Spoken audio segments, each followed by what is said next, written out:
Hello, I'm Serge Bernard with Astrotarology, and today I'll give you my 2 cents about perception and reality.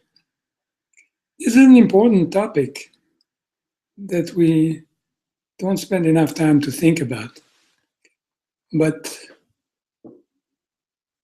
things that we observe, people, the world, are not what we believe they are. And there's a huge difference between what we perceive and what is really what it is that we perceive. So let's start with an illustration about this topic. And let me show you here. I'm going to share my screen. I hope that this is working fine and everybody is seeing this photograph. What do we see here is a person, looks like a woman. That woman is looking in the direction of the moon, and the moon reflects its light on the ocean. We can see that the moon, the moonlight, the woman, and the camera are in the same alignment. And so the moonlight is perceived by the woman.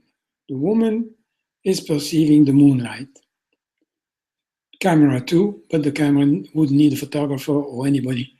But that's a different aspect that we can talk a little later. So at a certain point in time, the woman decides to walk along the water, and she's going to walk for about an hour. And toward the light, walking along the water will give her the perception that the light is following her.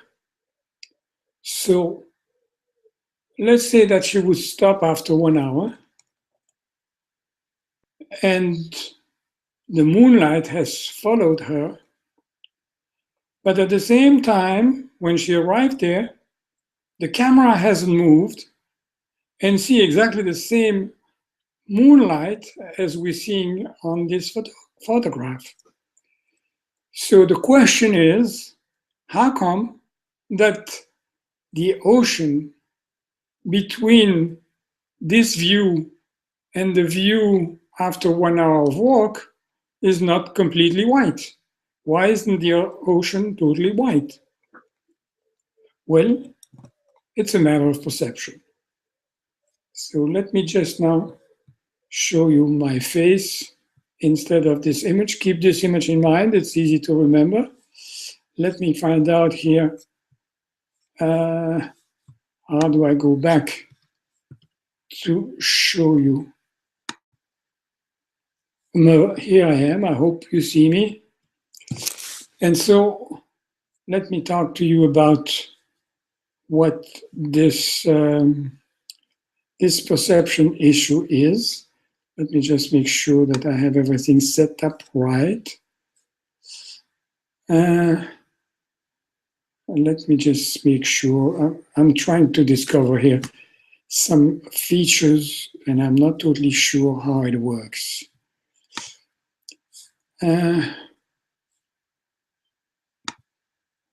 Sorry for a little delay.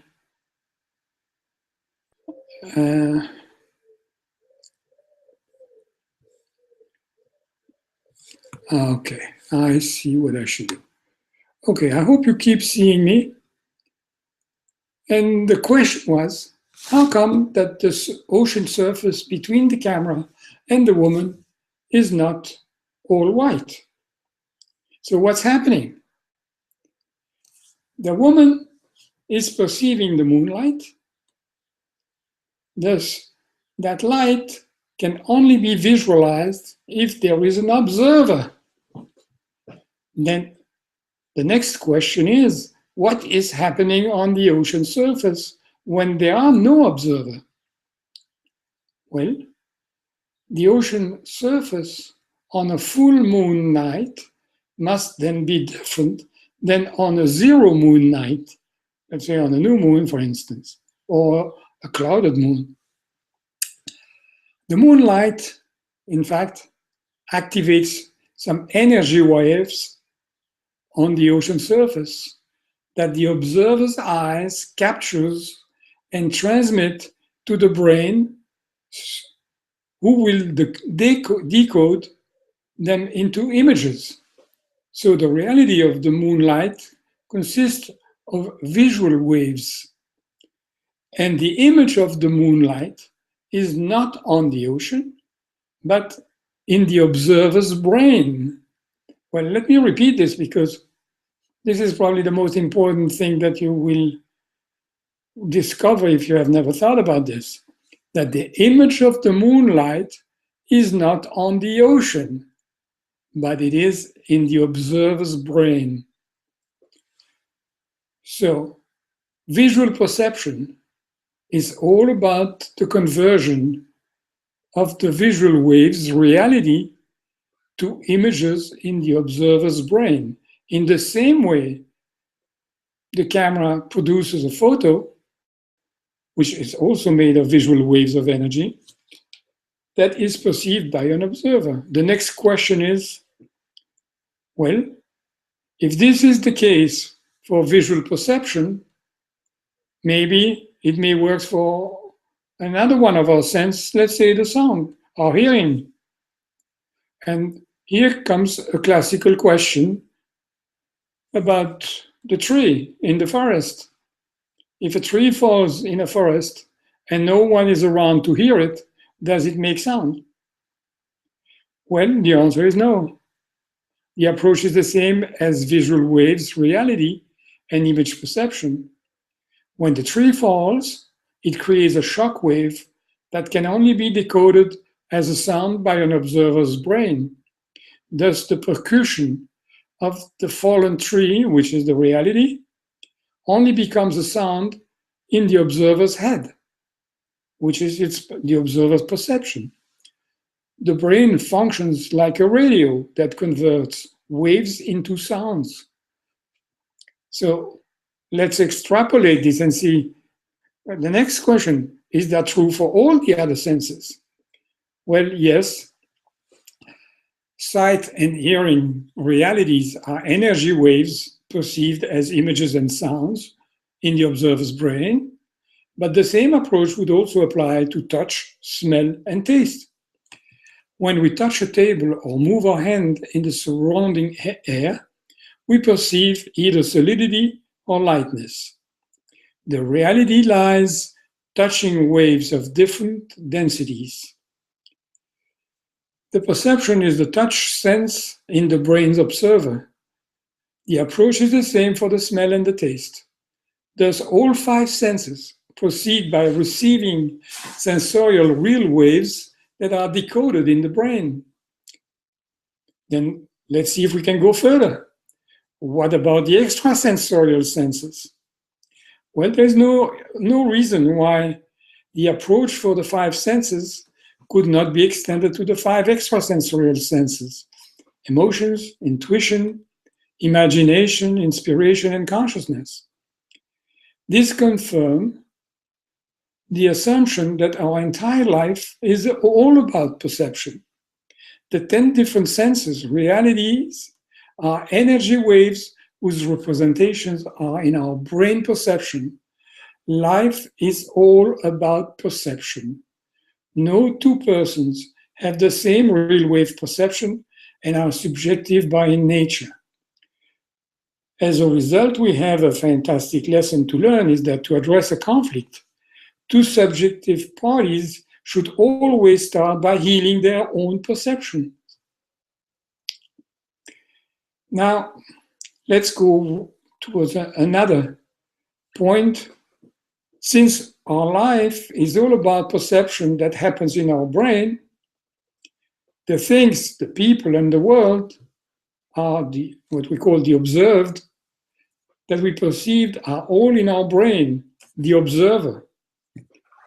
So everything the observer observes lies in the brain, or maybe some perceptions are in other parts of the body, but let's say centralized in the brain.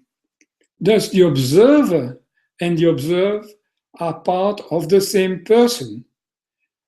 And we can then conclude, very important conclusion and very difficult to understand if it was not through this description, the observer and the observed are the same.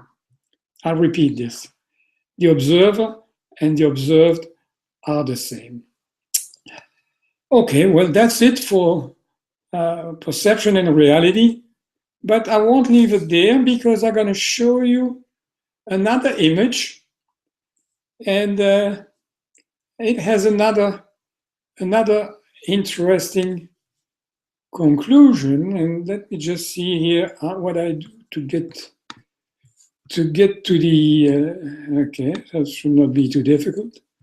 I go back here to the screen share of that person, but I'm going to show you another image. Here, what do we see here? A couple, a man and a woman. But who hugs who? Who is sitting and who is standing? Is the man sitting or is the woman sitting? It's a single person, a single photograph. And some people would say, oh, the woman is sitting on the armchair. And others would say, no, it's the man that's sitting on the armchair. And the woman is standing behind. How come that the same image can be perceived differently? Well, that's what that perception is all about. And what is the lesson to draw from this image?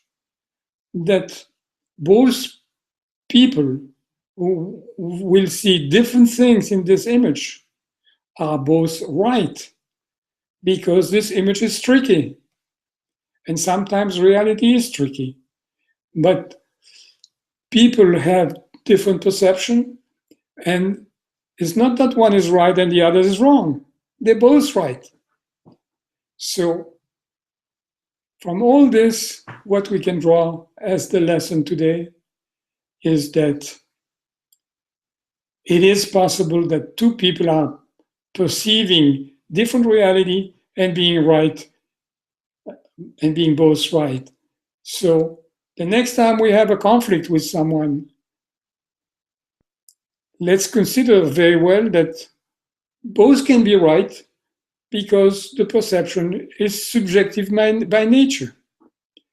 And so may this little illustration give you a good sense of harmony and resolution of differences, which are always a matter of perception. And that's it for today. And let me just go and greet you. Let me just see how I can do that without.